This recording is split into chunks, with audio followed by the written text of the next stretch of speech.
Alright, this is the second time I've tried to make this video. So this is a short and easy way to pull the the coolant line, rear coolant hose off of a Land Rover with the 3.0. This is an LR4 2015 model.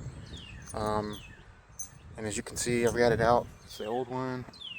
That's the new one in the box there. So to do this, disconnect the battery, take the windshield wipers out, 13mm nuts. Wiggle the wipers off, pull the cowl off. It's got these little clips here, and they just snap in. You have to pull this up, slide it out of the way. Disconnect the battery.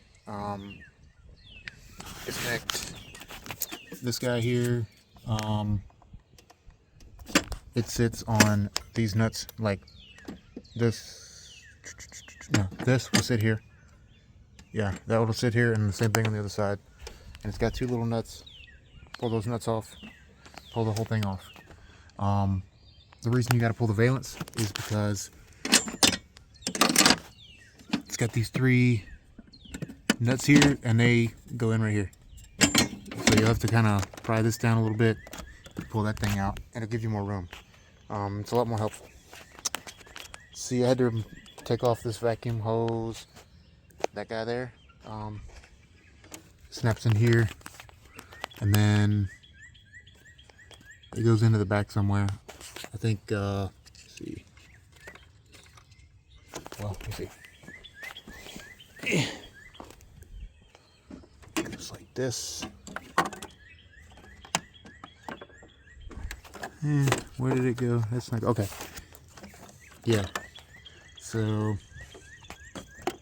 that goes right there, the vacuum hose, and then it comes up to here. Just remove this, get it out of the way. You have to pull all this shit off. Battery cover, valence.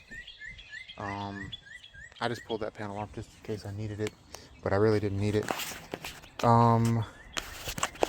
Let's see. So this is in here. Let me see my light.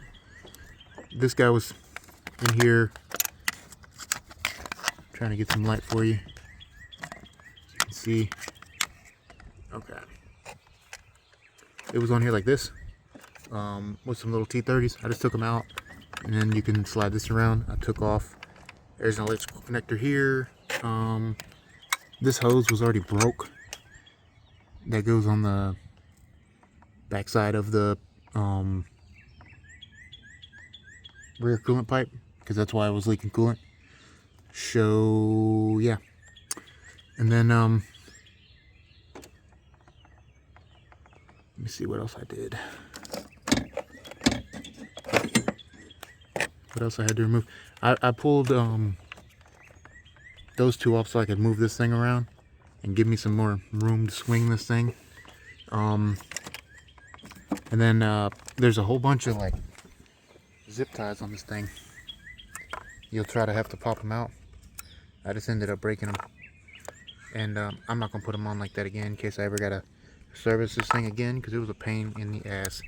I'm not gonna sit here and lie. You got an electrical connector on the bottom, and it's, I don't know if you can see it. It's somewhere down in there. I'll find it when I put everything back together. But yeah,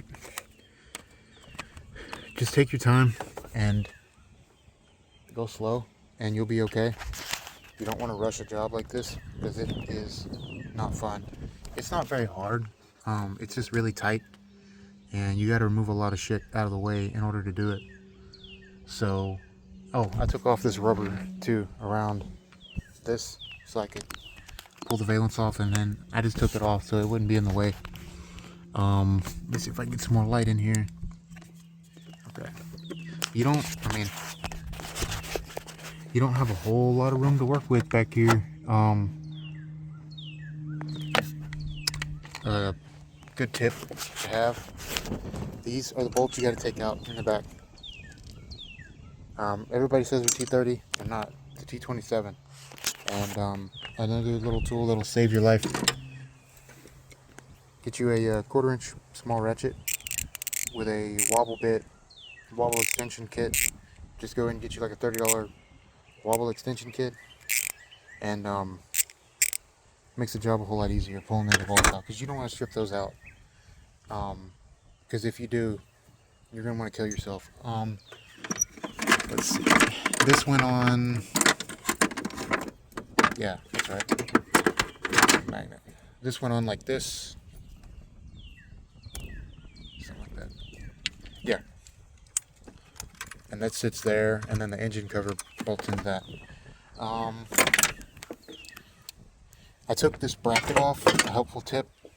So this thing, there's this bracket here. And then I think that goes, I forgot how it went on there. I think it goes like, I don't know, oh, like this. And that'll hold the line to the thing. And then I took that whole bracket out because back here, I don't know if you can see, but it sits like right in the way of trying to get that coolant hose out. It would have been, let me see if I can show you. I'm trying to get light back here, it's hard. So it would have been sitting like right here. And your coolant pipe's right beside it. So I didn't have enough room to get my ratchet in there because it kept on hitting that bracket. So I pulled that bracket out. It's 113mm bolt. Yeah, this guy. So pull that one out, and this one I pulled out too. That 13mm was for where it connects onto here, like that.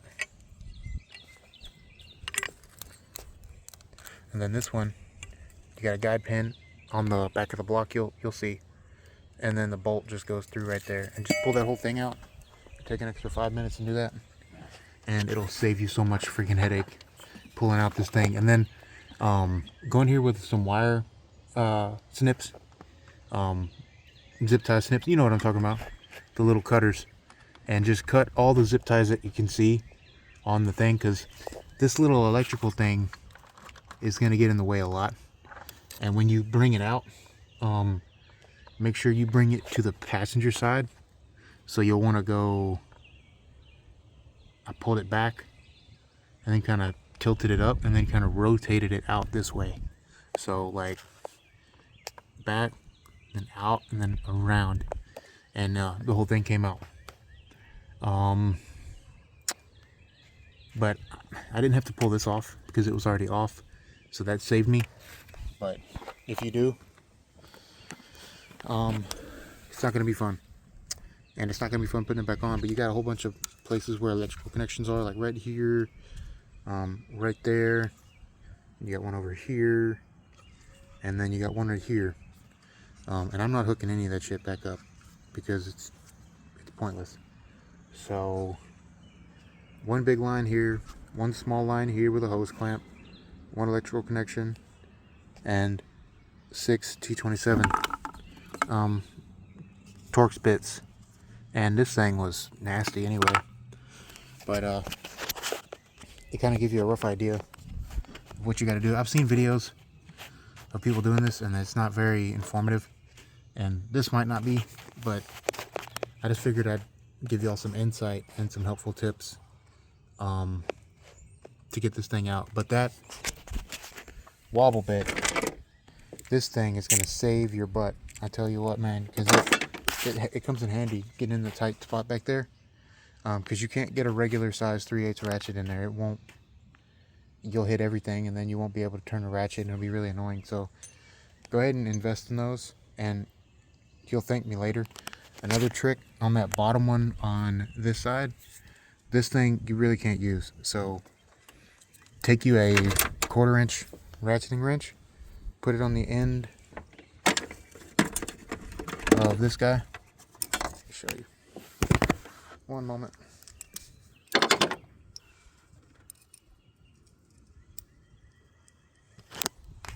Like that.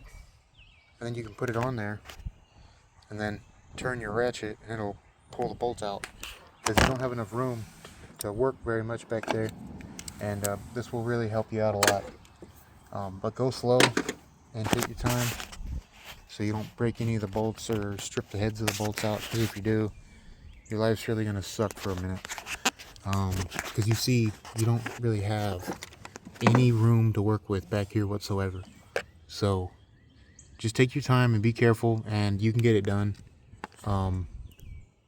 It's just very tedious and not fun. So that's really all I can say.